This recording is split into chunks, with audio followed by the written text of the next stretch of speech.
This debate is indeed historic. We have two Catholic candidates, first time on a stage such as this. And I would like to ask you both to tell me what role your religion has played in your own personal views on abortion. Please talk about how you came to that decision. Talk about how your religion played a part in that. And please, this is such an emotional issue for so many people in this country. Please talk personally about this, if you could.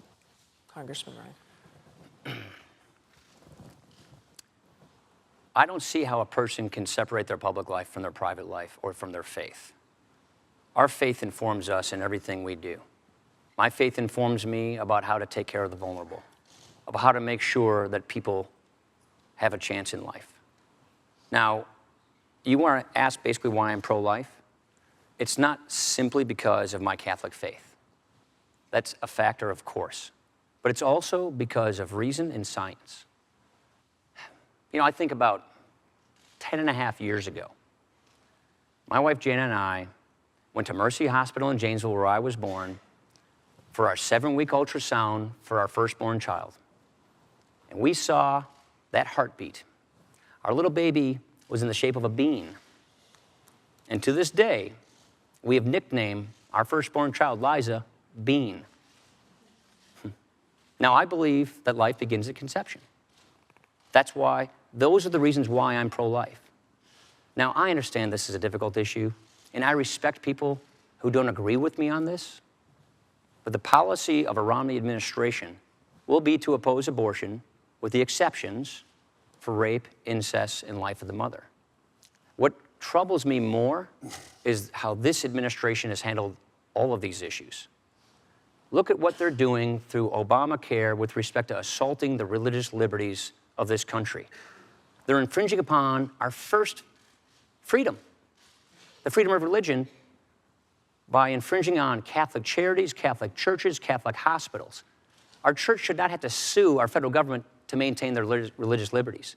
And with respect to abortion, the Democratic Party used to say they want it to be safe, legal, and rare. Now, they support it without restriction and with taxpayer funding. Taxpayer funding in Obamacare, taxpayer funding with foreign aid. The vice president himself went to China and said that he sympathized or wouldn't second guess their one-child policy of forced abortions and sterilizations. That, to me, is pretty extreme. Vice President Biden. My religion defines who I am. And I've been a practicing Catholic my whole life. It has particularly informed my social doctrine. Catholic social doctrine talks about taking care of those who can't take care of themselves, people who need help. With regard to abortion, I accept my church's position on abortion as what we call de fide doctrine.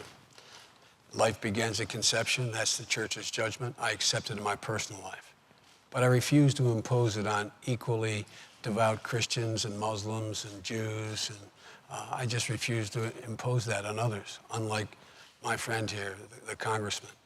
I do not believe that we have a right to tell other people that women, they can't control their body. It's a decision between them and their doctor. In my view, in the Supreme Court, I'm not going to interfere with that. With regard to the assault on the Catholic Church, let me make it absolutely clear. No religious institution, Catholic or otherwise, including Catholic Social Services, Georgetown Hospital, Mercy Hospital, any hospital, none has to either refer for contraception, none has to pay for contraception, none has to be a vehicle to get contraception in any insurance policy they provide. That is a fact. That is a fact. Now, with regard to the way in which we differ, my friend says that well, I guess he accepts Governor Romney's position now, because in the past he has argued that there's rape and forcible rape. He's argued that in the case of rape or incest, it would be a crime to engage in having an abortion. I just fundamentally disagree with my friend. Congressman Ryan.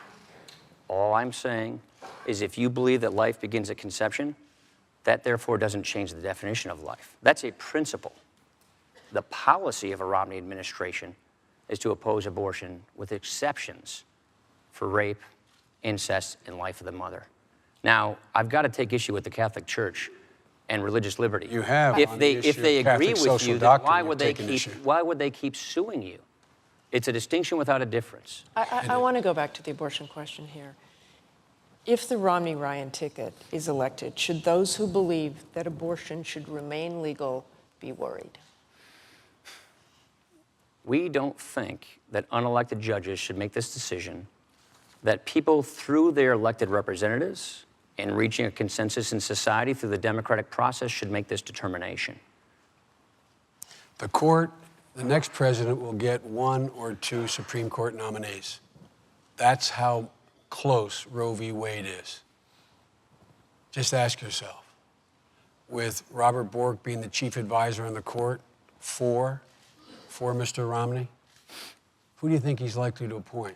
Do you think he's likely to appoint someone like Scalia or someone else on the court far right that would outlaw outlaw abortion? I suspect that would happen. I guarantee you that will not happen. We picked 2 people. We picked people who are open-minded. They've been good justices. So keep an eye on the Supreme Court. Was there a litmus test on them? There was no litmus test. We picked people who had an open mind, did not come with an agenda.